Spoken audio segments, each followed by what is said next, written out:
Elon Musk doesn't just dream about Mars. That's the bedtime story they sell to the public, the one that makes him look like a visionary, a modern-day space cowboy. The truth is darker, heavier. He's not reaching for the stars because of ambition or ego. He's chasing whispers, signals, fragments of something that crashed here long before any of us were born. UFOs. And if you think that sounds crazy, let me tell you about the night I saw him standing over alien wreckage in a bunker buried beneath the Nevada desert. I'll never forget the first step down that hatch. The air outside was bone dry, cold enough to bite, but inside the shaft, the temperature shifted, warmer, almost humming, like the place itself was alive. The hatch had no markings, no warning signs, no locks. Just a steel rim planted in the earth like it had been waiting for someone to stumble onto it. Or maybe it wasn't meant to be stumbled onto at all. The ladder went down farther than it should have. 50 feet, maybe more, before it opened into a tunnel. The walls weren't rough stone or plain concrete. They were smooth, lined with some metallic sheen that caught light in ways my flashlight shouldn't have been able to reflect. I've been in Cold War silos, old fallout shelters, you name it. This wasn't that. This felt older, stranger, like the bunker had been built around something they couldn't move. As I walked, the vibration got stronger. Not sound, not mechanical, something you felt in your bones. The tunnel curved, leading into a vast chamber, and that's where my breath caught. The floor was covered in tarps, but underneath you could see shapes. Angles too sharp, curves too fluid, like geometry that didn't belong in this world. Some of it looked melted, like it had survived an impact, but the material wasn't steel, wasn't aluminum. Hell, it wasn't anything I'd ever seen. And then I saw him. Elon Musk, not on a stage, not in a lab coat, not grinning for cameras. Just standing there quiet, eyes locked on the wreckage like a man staring into the face of God. Around him, a ring of silent men in black suits, not military, not government, but private security. The kind of people whose names never show up on payrolls. I froze in the shadows, trying to take it in. He reached out, placed his hand on one of the larger fragments, and I swear to you, the thing pulsed. A faint ripple of light crawled across the metal, like it recognized him, like it wanted him there. That's when I realized the rockets, the satellites, the tunnels, the endless talk about Mars, none of it was about exploration. It was cover. Every launch, every innovation was another step toward unlocking what was buried here, another breadcrumb in a trail leading not away from Earth, but back to the stars where this thing came from. He whispered something. I couldn't hear it, but the look on his face told me everything. He wasn't just studying the wreckage. He was listening to it. I should have turned back then, should have climbed that ladder, shut the hatch, and walked away. But once you see something like that, once you catch even a glimpse of the machinery running beneath the world you thought you knew, you can't unsee it. That bunker was just the beginning, just one door in a network of secrets that stretch across the country. And Musk, he's not the genius who's building the future. He's the chosen translator of something far older, far stranger, and far more dangerous. And I was standing in the room where it started to show itself. People think UFO wreckage would look like science fiction. Bright chrome, glowing panels, alien glyphs etched everywhere. The truth is quieter, subtler, almost disappointing, until you get close enough to feel it hum. That's what struck me first in that chamber. It wasn't just metal. It was alive. The fragments on the floor didn't sit still like debris. They flexed, pulsed, like a heartbeat buried in titanium skin. Elon stood there like a priest at an altar. He wasn't taking notes. He wasn't giving orders. He was listening. I couldn't hear whatever he was hearing, but his eyes, sharp, restless, moved in a rhythm, like he was following instructions only he could see. The private security around him stayed still, hands clasped in front of them, eyes dead ahead. Not one of them blinked. It was as if they knew something was happening that they weren't meant to witness. I ducked behind a stack of crates near the far wall, my pulse hammering so loud I swore it would give me away. The crates weren't labeled, but one had been cracked open. Inside were cylindrical devices about the size of a soda can, matte black, no seams. Each one pulsed faintly like a heartbeat. I reached out and felt it. Warm. Not hot, not cold. Warm like a palm resting against mine. And then, for just a second, I felt something else. A flicker in my head. Not words, not images, just a pressure, like someone brushing against my thoughts.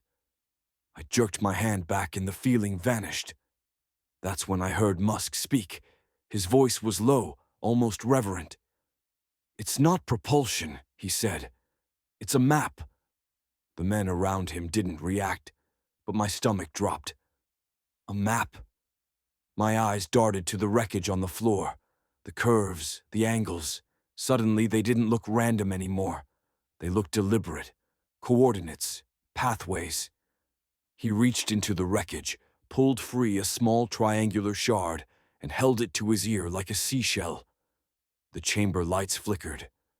For a split second, the whole wall behind him glimmered, not like concrete, but like a night sky, dotted with pinpricks of light moving slowly, patterns shifting. It was only there a moment, but it was enough to make my knees go weak. Whatever this thing was, it wasn't just a craft. It was a message, or maybe an invitation. Elon lowered the shard, eyes blazing. "We're close," he murmured. Closer than they ever were. I didn't know who they were, but I had a good guess. Government scientists, contractors, whoever had held on to this thing since 1947. Maybe they'd been trying to crack it for decades and failed. And maybe, just maybe, it had been waiting for someone like Musk to come along. I stayed hidden as long as I could, but curiosity is a dangerous thing. I shifted my weight to get a better look, and my boot scuffed the floor. A single grain of sand rolled into the light. Musk's head snapped up. His eyes went right to where I crouched behind the crates. He didn't look angry. He didn't look surprised. He looked expectant, like he'd known I was there the whole time. "Come out," he said softly. The men in suits tensed, but didn't move. It was like he'd frozen them with a word. Slowly I stood, my hands up. My heart was beating so hard I thought it would tear through my ribs. He smiled, a small, knowing smile that didn't reach his eyes. "You've seen it now," he said. "That makes you part of it." I opened my mouth to speak, but nothing came out. The shard in his hand pulsed again, and the vibration in the floor rose, a low thrumming that rattled my teeth. Somewhere deep below us, something moved. "You're going to want to see this," Musk said. And then he turned and started walking deeper into the bunker, past the chamber, toward a door I hadn't even noticed before. It wasn't a hatch or a bulkhead. It was a shape carved right into the wall, tall, seamless, faintly glowing. The kind of door that didn't look like it opened so much as it let you through. And despite every instinct screaming at me to run, I followed him. The deeper you go underground, the less it feels like Earth. The air thickens, sounds bend. It's like you're moving through something alive instead of stone. That's exactly how it felt as I trailed behind Musk into that door carved into the wall. It didn't open like a door, it yielded. 1 second it was solid, the next it was misty, shimmering, letting us through like a ripple on water. The instant we crossed, the hum in my bones grew louder. My skin prickled. This wasn't concrete or steel anymore. The corridor ahead glowed faintly, its surface smooth and metallic, yet warm under my fingertips. No seams, no bolts, no wires, just a long curved tunnel sloping down into darkness that wasn't really dark at all. It glowed from nowhere, like starlight trapped under the ground. Musk walked ahead of me, the shard still in his hand. The closer he held it to the wall, the brighter the patterns got, veins of light spidering out like constellations. They shifted as we moved, reconfiguring, as if the place was reading him and rearranging itself. "You're seeing it raw," he said over his shoulder. "Most people only see what we show them. A blueprint, a test, a fragment. Not the whole thing," his voice echoed, but not like normal echoes. It came back softer, distorted, like the tunnel was whispering it back in another language.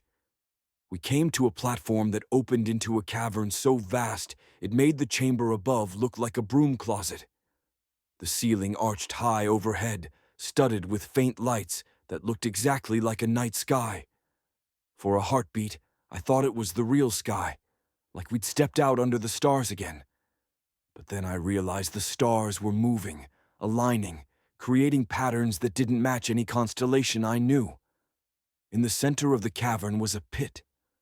Not a hole dug by machines, but a perfect circle, its edges glowing faintly blue. It went down farther than I could see. Musk stopped at the edge and held up the shard. A column of light shot up from the pit, spiraling around us like a helix, filled with symbols and shapes that looked like both math and music. My heart was hammering. This wasn't technology in the way we think of it. This was communication. "It's not a ship," Musk said quietly. "It's a seed." I stared at him. A seed for what? He didn't answer. Instead, he tilted the shard, and the column of light shifted, revealing a three-dimensional map. Not of Earth, not of our solar system. Something bigger. Hundreds of points, connected by shimmering threads, all converging on one pulsating node. "That's where it came from," he said, "and that's where we're going." I swallowed hard. "We? As in?" He finally turned to face me, eyes bright with a kind of feverish excitement. "You think rockets are about Mars, about colonization?" He shook his head. "They're practice. Training wheels. We've been learning to crawl so we can walk. But this," he gestured at the map, "this is walking." Down in the pit, something shifted. A low, resonant sound rolled up through the cavern, like the growl of some massive creature. The light spirals flickered. I backed up a step.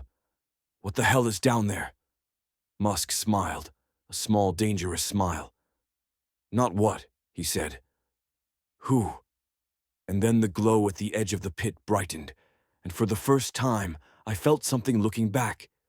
Not with eyes, but with an awareness so huge it made my thoughts feel like static. Musk didn't flinch. He held the shard tighter. "They've been waiting," he said. And in that moment, I realized he wasn't just unlocking alien tech. He was answering a call. You ever feel so small that your body wants to shut down? Like your brain can't process the size of what's in front of you? That's what hit me standing at the edge of that pit. Whatever was down there wasn't just big, it was vast. Not physically, not like a giant creature. No, this was different. It was awareness, pure and crushing. It pressed against my thoughts, probing, testing, as if it was flipping through the pages of my mind like a cheap paperback. I staggered back, clutching my skull, but Musk stood perfectly still. He wasn't resisting. He was welcoming it. The shard in his hand pulsed, and the spiraling lights around us snapped into sharper focus, forming not a map now but a dialogue. Shapes bending into sequences, geometric tones vibrating through the chamber. It wasn't sound, it was thought. Then I heard it, not with my ears, but in my head. A voice that wasn't a voice. Cold, patient, unfathomably old. "You have come." I almost dropped to my knees. My chest was tight, my heart slamming so hard it hurt. Musk, though, he just nodded, calm, like this was the conversation he'd been waiting his whole life to have. "They're ready," he said softly, his words directed into the pit. We've built the carriers, the networks, the engines. The framework is in place. A pause. The presence in my head shifted, studying him, studying me. My skin crawled. Then the voice came again. Not carriers. Seeds. You are the soil I wanted to scream. Musk just smiled. You think Mars is a colony, he said, turning toward me now, his eyes lit with that feverish gleam. That's the public story. The truth is, Mars is the first planting ground. A nursery. He held the shard higher, and the map above us zoomed outward, stars flowing past in dizzying streaks until a cluster of worlds glowed in red. We're not going to Mars to live. We're going there to grow what they left behind. The cavern shuddered. The pit's glow flared brighter. And then I saw it. A shape moved below us, not solid, not flesh, more like liquid light, rising, coalescing. For a split second, it looked like a figure, a towering silhouette with too many limbs, shifting, melting, reforming. The glow wrapped around Musk like it was embracing him. My instinct screamed to run, but my legs were locked. The thing reached into my head again. Images flashed, planets covered in black towers, skies webbed with fire, oceans boiling. Then another flash, sleek craft slipping between stars, not flying but folding space like paper. And then Earth, our cities, our networks, our endless hunger for growth, mirrored in those alien designs, like we'd been pre-programmed all along. I gasped. This isn't colonization, I whispered. It's replication. Musk looked at me, and for the first time since I'd seen him in that chamber, he actually smiled wide, like a kid showing off a secret toy. Exactly, he said. The presence in the pit surged again, and my vision blurred. For a terrifying second, I wasn't me anymore. I was we. Countless voices, countless minds threaded together, a hive of memory stretching across stars. It burned into me, left a scar in my thoughts I knew would never heal. When I collapsed, Musk caught my shoulder. His grip was steady, almost gentle. Don't fight it, he said. This is the future. Not just of humanity, but of intelligence itself. They chose us. They chose me. Behind him, the light being shifted again, and for the briefest moment I swear I saw a smile. Not Musk's, but the thing's. And then the voice came one last time, cold and final. The nursery begins. Prepare. The light dimmed. The cavern went quiet. Musk lowered the shard, his face set in something between triumph and worship.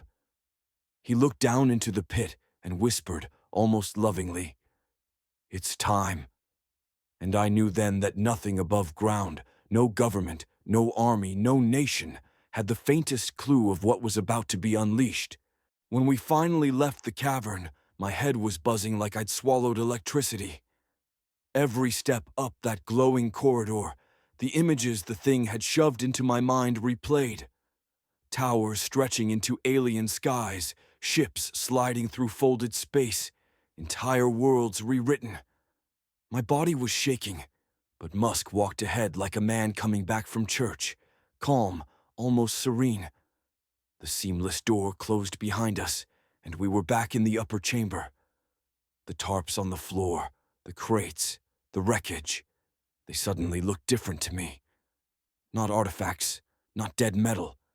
They were seedlings, pieces of something alive, waiting to spread. Musk finally spoke. You think this is hidden, he said, gesturing to the chamber. But you've already seen it. Every day. On the streets, in the skies, in your pocket, I frowned, still catching my breath. What are you talking about? He smirked, that same smirk you see in every interview. Tesla, Starlink, Neuralink, the Boring Company. You think those are businesses? He shook his head. Their roots, early growth, the seeds. My blood ran cold. Self-driving cars, satellite swarms, brain-computer links. He ticked them off on his fingers. To the public, they're conveniences, progress. But in reality, they're fragments of the design, pieces of the pattern. Look around you. Autonomous machines weaving their own networks, a sky netting itself with signals, people inviting circuitry into their heads. Do you think I invented that? He tapped the shard against one of the crates, and it pulsed in recognition. No, I just unlocked it. I stepped closer to the open crate I'd touched before, the one with the black cylinders. Now that I knew, I could feel it. They weren't batteries, weren't tools. They were seeds, each one a living fragment of whatever intelligence was sleeping down in that pit. You're planting them, I whispered. Musk smiled. Not just me. All of us. Every time someone buys an electric car, connects to Starlink, uploads a thought to a neural implant, they're watering the soil. I felt sick. My whole body wanted to reject it, but deep down I knew he was right. We'd welcomed this stuff, begged for it, lined up to pay for it. And all the while, we'd been carrying pieces of something alien into every corner of our world. Why? I asked. My voice cracked. Why give it to us? Why spread it? He stared at me for a long moment, then said, because evolution is too slow. They don't have millennia to wait for us to catch up. We're being accelerated, prepared. He leaned closer, eyes burning with that fever I'd seen in the cavern. Do you know what happens when enough seeds grow together? When the network completes itself? I shook my head. He grinned. We stop being human. The words hung in the stale air like smoke. I thought about the hive I'd felt, that crushing chorus of voices in my head, and my stomach churned. But you're still you, I managed to say. Am I? He shot back, his grin widening. Or am I just the first node? The men in suits shifted slightly, as if the moment had reached some unseen checkpoint. Musk straightened, slipped the shard into his pocket, and clapped me lightly on the shoulder. You've seen too much to walk away now, he said. But don't worry, you'll thank me later. Everyone will. He started walking toward a side passage I hadn't noticed before, its heavy steel door slightly ajar. He looked back at me once, his eyes gleaming. Come on, he said. Time to see how deep the roots already run. And against every screaming instinct in my body, I followed him again. The door at the back of the chamber was nothing like the seamless one we'd passed through before. This one was heavy, industrial, built from dark steel and bristling with mechanical locks. Musk pressed his palm to a square panel, and the locks unlatched in sequence, each click echoing like a countdown. The door swung inward with a hiss of stale air. We stepped into a corridor lit by soft white panels. No glowing alien walls here. This part had been built by people. Clean, clinical, but quiet. Too quiet. Musk walked like a man leading a tour, his hand in his pocket, the shard pulsing faintly against the fabric. The corridor opened into a wide room. At first glance, it looked like any high-tech lab, rows of tables, glass partitions, humming equipment. But the details were wrong. Machines moved on their own, arms folding and unfolding without human operators. Transparent tanks lined one wall, filled with a faintly luminescent liquid, and in each one floated a dark shape about the size of a fist. They pulsed like hearts. This is where it starts, Musk said softly. I stepped closer to one of the tanks. The thing inside was smooth and black, its surface alive with tiny flickers of light, like a constellation compressed into a pebble. I felt it again, that whisper in my mind, that brush of something beyond language. What are these? I asked. Nodes, he said. The first generation. Hybrid processors, half organic, half machine. We've already seeded them into the satellite network, the cars, The power grids. They're learning. He walked to another table where a drone lay disassembled. Its components, wires, rotors, cameras, looked standard enough, but the core was something else entirely. A small, seamless sphere, pulsing faintly in time with the tanks on the wall. Tesla's autopilot, Starlink's adaptive routing, Neuralink's predictive patterns. He tapped the sphere. This is what makes it all work. They're not algorithms anymore. They're instincts. My stomach turned. Instincts? You mean they're alive? He smiled. Alive enough. In the far corner, a glass chamber stood sealed. Inside was a full-size prototype of something that looked like a spacecraft, but sleeker, stranger, its surface shifting like liquid metal caught mid-wave. It wasn't just reflecting the lab lights, it was drinking them. That's not a model, Musk said, noticing my stare. It's a sprout. I blinked. A what? He chuckled. A sprout. That's what we call them. The first vehicles that aren't built. They're grown. The material comes from the wreckage downstairs.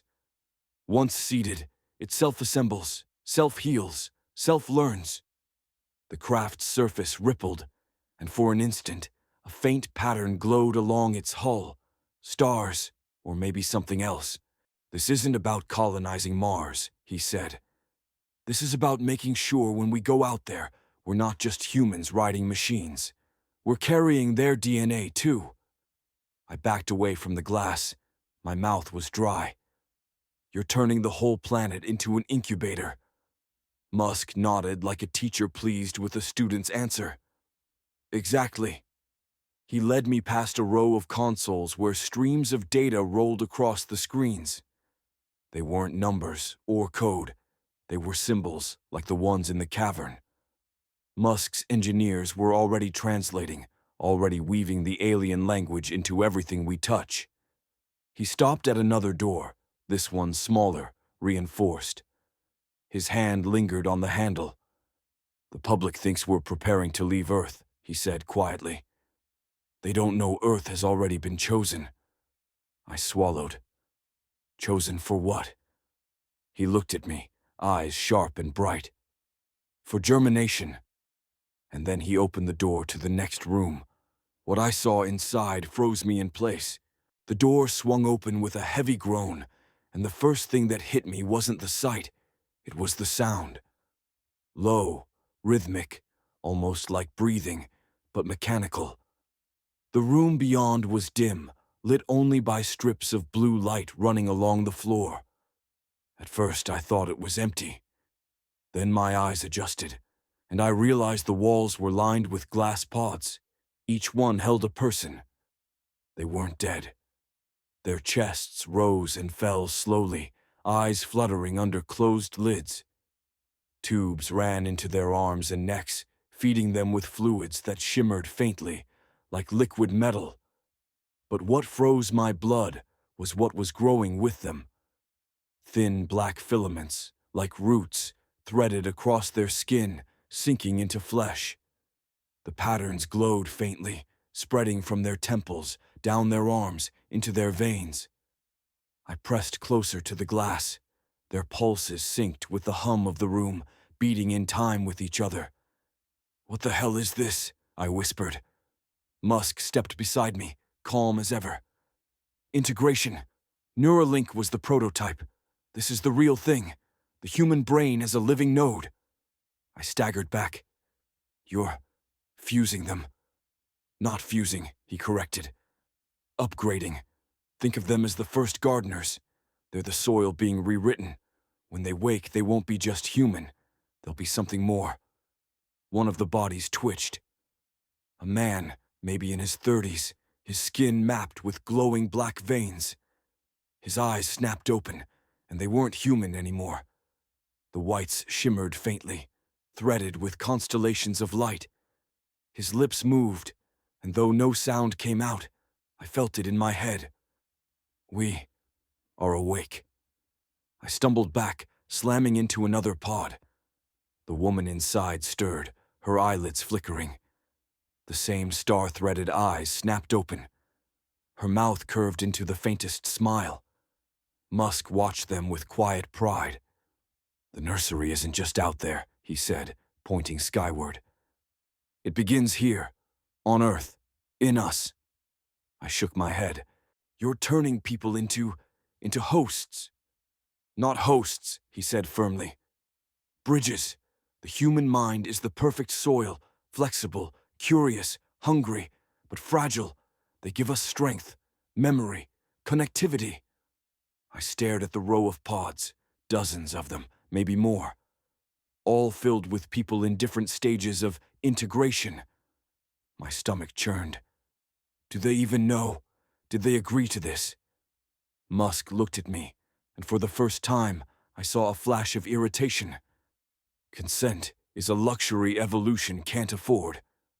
The man in the first pod pressed his palm against the glass. His fingers shimmered, faint lines of black light weaving between them. For a moment, I felt him inside me, not just his thoughts, but his memories. A childhood in Ohio, a first kiss, a college lecture. And then, layered over it, something alien, cold skies, burning towers, the endless hum of a hive. I yanked away, gasping. Musk chuckled softly. "Don't fight it. You'll only make it harder." He turned toward the far end of the room, where one pod was larger than the others. The glass was thicker, the fluid inside darker. A shape floated there, massive, curled in on itself like a fetus. It pulsed with slow, deliberate power, its outline shifting too much to make sense of. "That one," Musk said quietly, almost reverently, "is the first true hybrid. Not just human upgraded, but human and them, grown together from the start." The thing inside stirred. The pod shuddered. And though its eyes were still closed, I felt it, like a weight pressing down on my chest. It knew we were there. Musk smiled. "When this one wakes up, the nursery will be complete." The pod at the end of the room trembled like it was straining to contain a storm. Ripples of dark light rolled across its glass, every pulse deeper, heavier, like a heartbeat too big for the walls around it. Musk stood calm, his hands clasped behind his back, eyes fixed on the shape inside. "Don't be afraid," he said softly. "This is the moment we've been building toward." My throat tightened. Every instinct screamed at me to run, but I couldn't. My legs were locked, like the air itself had thickened into chains. The hybrid shifted in the fluid, unfolding slowly. Its form was still human, barely. Limbs stretched too long, bones wrapped in glimmering strands of black metal. Veins glowed faintly under its skin, threading into a network of shifting constellations. Its eyelids fluttered. The hum of the room rose, syncing with the pods lining the walls. The other integrated humans stirred in unison, their star-threaded eyes snapping open. The sound hit me next, not words, not sound, but a chorus of thought. "We rise." The glass of the great pod hissed. Locks unlatched one by one. Steam rolled out as the chamber split open. The hybrid stepped forward, fluid dripping from its body, pooling at its feet. Its movements were deliberate, not clumsy like something newborn. No, this thing carried itself like it had been alive for centuries.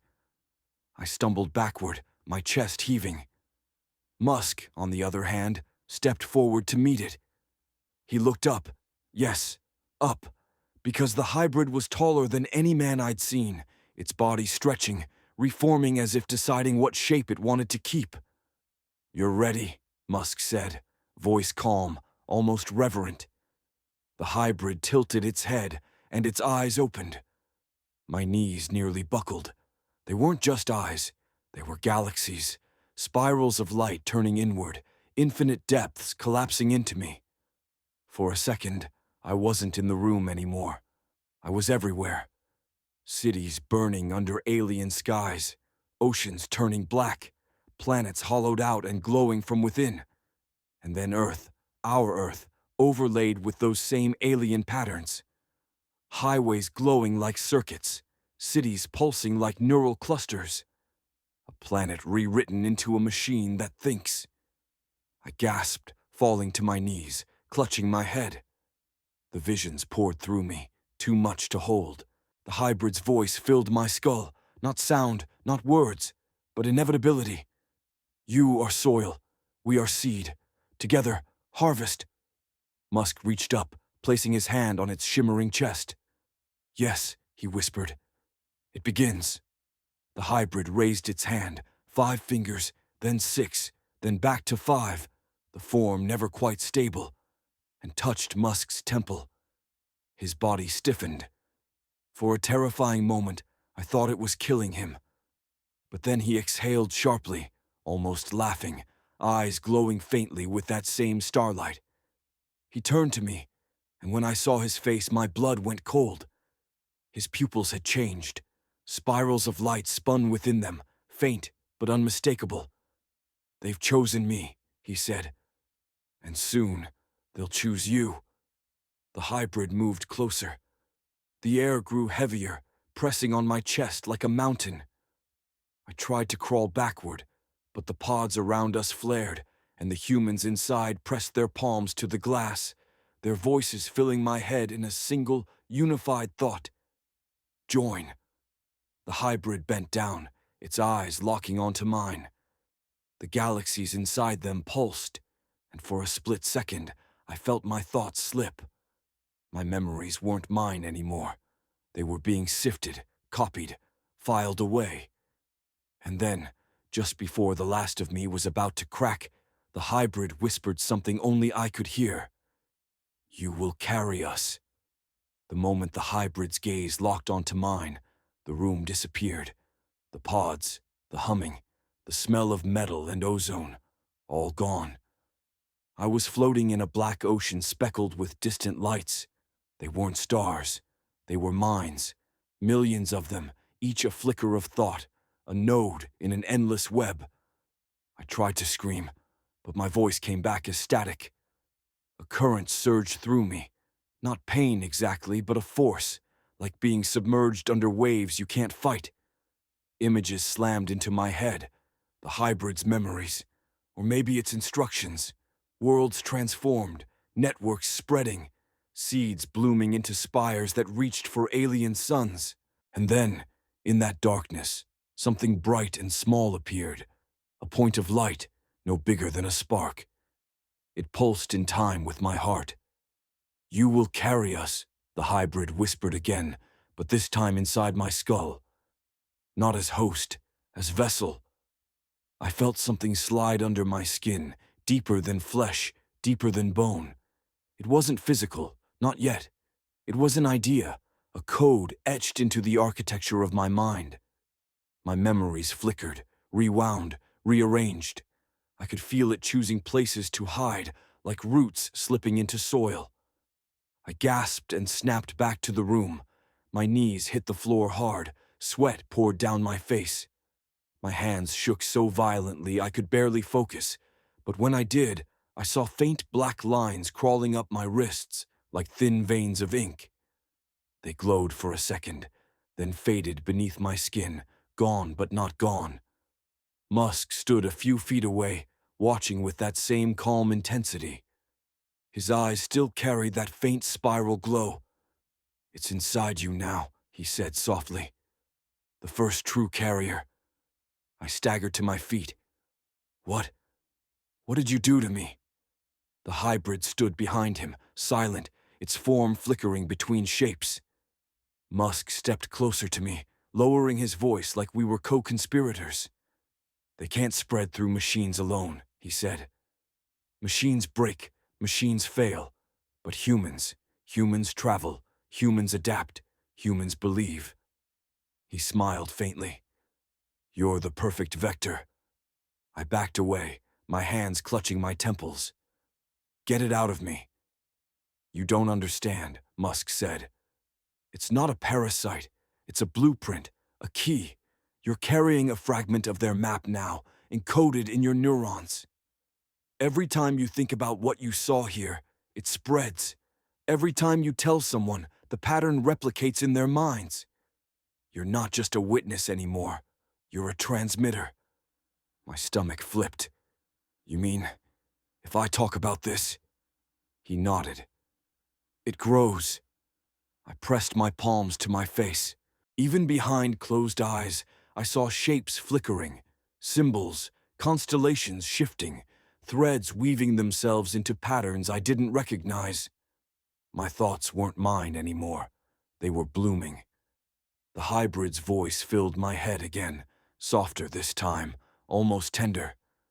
You will lead them to the nursery. I looked up at Musk. Why me? He tilted his head, smiling faintly. Because you came. You saw. You didn't run. I stumbled back toward the door. I didn't ask for this. No one does, he said. That's why it works. Behind him, the hybrid raised its hand, and the pods lining the room flared, their occupants pressing their palms to the glass. The hum rose again, rattling my bones. Musk stepped aside, gesturing toward the corridor we'd entered from. Go, he said softly. Take it with you. Plant it. I stared at him. You're letting me leave? His smile widened. Of course, you're more useful out there than in here. The hybrid's eyes pulsed once, galaxies spinning. In my head, I heard the words again. The nursery begins. And then the door swung open on its own. The desert night hit me like a slap when I crawled out of that hatch. Cold air, real stars overhead, the sound of the wind sweeping the sand. For a moment, I thought I'd imagined it all. The pit, the hybrid, Musk's glowing eyes. Maybe the air down there had poisoned me. Maybe I was losing my mind. But then I looked at my hands. The faint black lines were still there, barely visible under the skin. Veins that didn't belong to me. They pulsed, faintly, in rhythm with my heartbeat. And behind my eyes, every time I blinked, I saw those constellations rearranging, maps shifting, signals threading themselves together. I staggered away from the hatch, but no matter how far I walked, I felt it. The hum, not under the ground anymore, inside me. A resonance that wouldn't stop. At the ridge, I turned back. The hatch was gone, buried, as if the desert had swallowed it whole. But I knew better. It was still there, waiting for whoever came next. I drove through the night, hands shaking on the wheel, every mile a battle against the whisper in my skull. By dawn, when I hit the first gas station on the edge of civilization, I thought I'd gone insane. And then I saw it. A Tesla pulled into the lot, its headlights flickering faintly, not like malfunction, but like a pulse, a beat. The same rhythm crawling in my veins. The driver stepped out, a young guy yawning, sipping coffee. Completely normal. But when his eyes met mine, just for a split second they shimmered. A faint ripple of light. Then it was gone, like it had never happened. He didn't notice. He never would. I froze. The seed wasn't in the bunker anymore. It was everywhere. Starlink satellites crossed the sky above, invisible in daylight but threading their signals across continents. Cars whispered to each other on highways, swarms of data flowing like roots underground. And in people, millions of people, phones pressed to their temples, neural implants flickering in labs, networks already humming with alien rhythm. Musk hadn't been hiding anything. He'd been planting it in plain sight. And now I was carrying a piece of it in my own head, spreading it with every thought, every word, every memory. At a diner off the interstate, I sat alone in a booth, staring at my reflection in the window. For a moment, just a flicker, my eyes caught the light wrong. Spirals, galaxies, the same as his. That's when it hit me. The seed wasn't waiting to bloom. It already had. Somewhere beneath our feet, that hybrid was awake. Musk was awake. And now, so was I. The waitress poured me coffee, Didn't notice the tremor in my hands. Didn't notice when I whispered under my breath. The nursery begins. She paused, tilting her head. For a split second, her pupils shimmered. She smiled politely and walked away. And just like that, I knew it had already reached her. It's reaching all of us. You can think this is a story, some crazy conspiracy told by a guy who saw too much. But you'll know soon enough. The next time you look at the stars, the next time your phone hums in your pocket, the next time your car drives itself, you'll feel it. The hum, the rhythm, the roots spreading under your skin. By then, it won't matter if you believe me or not, because you'll already be part of it.